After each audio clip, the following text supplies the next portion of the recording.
Avvalo investorlar kuni haqida qisqacha. Bugun mamlakatimiz iqtisodiyoti rivojiga ulkan hissa qo'shayotgan mahalliy va xorijlik ishbilarmon doira vakillarining muvaffaqiyati siri, ularning yosh tashabbus egalari bilan ochiq muloqoti. Eng asosiysi istiqbolli loyihalarni moliyaviy qo'llab-quvvatlashni maqsad qilgan ushbu tashabbus yuzlab yigit-qizlar hayotini tubdan o'zgartirib yubordi. Xususan ularning startaplarini investorlar va venture fondlar oldida taqdim etib, professional tavsiyalar hamda moliyaviy ko'makka ega bo'layotgani yosh tadbirkorlar safi ortishiga zamin yaratdi. Loyihaning 10-manziliga qadar erishilgan natijalar salmog'i ham shunga yarasha anchagina yuqori.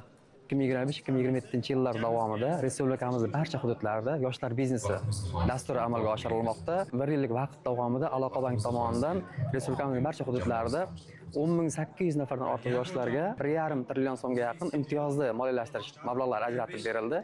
Jumladan 10.784 ta loyihalarimizga 1 trillion 400 million so'mdan ortiq imtiyozli kreditlar ajratildi.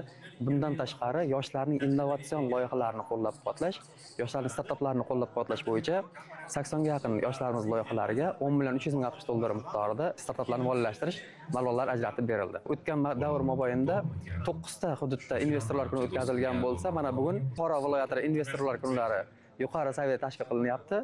Bu yerda 8 dan ortiq venture fondlari, venture kapital bilan ishtirok etyapti hamda 10 dan ortiq startapchilar bu yerda o'zlarining startaplarini investorlarga namoyish etyapti.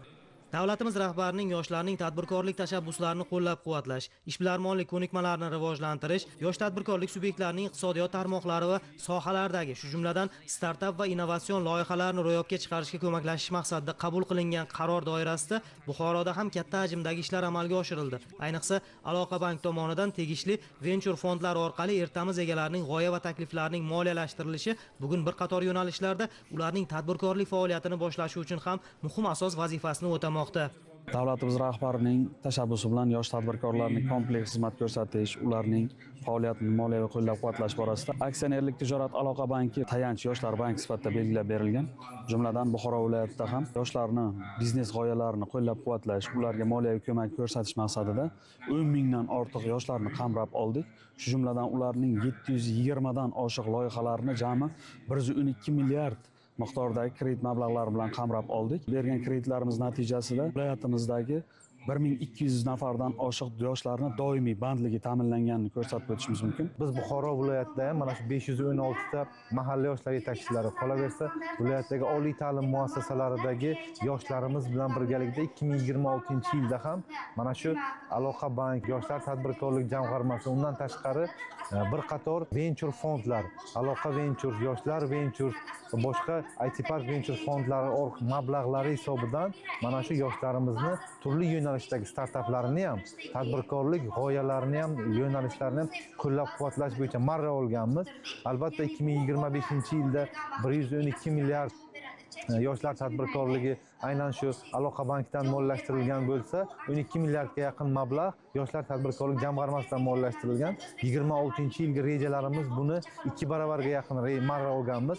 Sababi bugungi kun bozor iqtisodiyotida mehnat bozoriga kirib keladigan bitiruvchilarimiz bor, migratsiyadan qaytib kelgan yoshlarimiz bor. Qolaversa biznesini kengaytirayotgan yoshlarimizni har taraflama qo'llab-quvvatlab, ularda yon atrofida nafaqat o'zi tadbirkorlik, balki yana shu tadbirkorlik qilish istagidagi bo'lgan yoshlarni ham jamlab, bitta katta maydon yaratish orqali ularni qo'llab-quvvatlash niyat qilganmiz. Buxorolik yoshlar ham investorlar kunida anchagina faol ishtirok etdilar. 300 dan ortiq ishtirokchilar, startap asoschilari, yosh tadbirkorlar, investorlar va soha vakillari oldida o'zlarining yangi taklif va loyihalari taqdimotini o'tkazishdi. Prezidentimizga rahmat demoqchiman. Shunaqa imkoniyat yaratganlari uchun men bugun o'zimni Laktamira loyiham bilan ishtirok etdim. Ya'ni Laktamira loyihasi bu uy sharoitida onalarga yordam beruvchi mobil platforma hisoblanadi. Hozirda investorlarga o'z loyihamni taqdim etdim va kutadigan summam 30 ming dollarni tashkil qiladi. Ya'ni bu 30 ming dollar uning marketing va operatsion xarajatlari uchun hisoblanadi. Maqsadim global bozorlarga o'zimni loyihamni olib chiqish.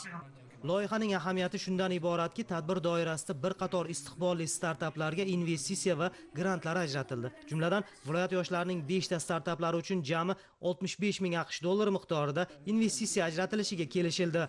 Bugun mana biz 20 ming dollar investitsiya ko'tardik. To'g'risi, juda ko'p harakat qildik. Buxoroda Aloqa Ventures, Imkon Ventures o'zlari kelib qolishdi. Bizning loyihamiz onlayn haydovchilarni tayyorlashga qaratilgan. Hozirgi kunda haydovchilik guvohnomasi olish qiyin.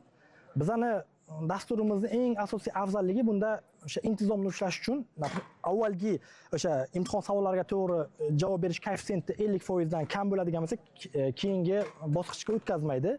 Mana shu bilan hozir biz investitsiya oldik, mana shu imkoniyatimiz bilan.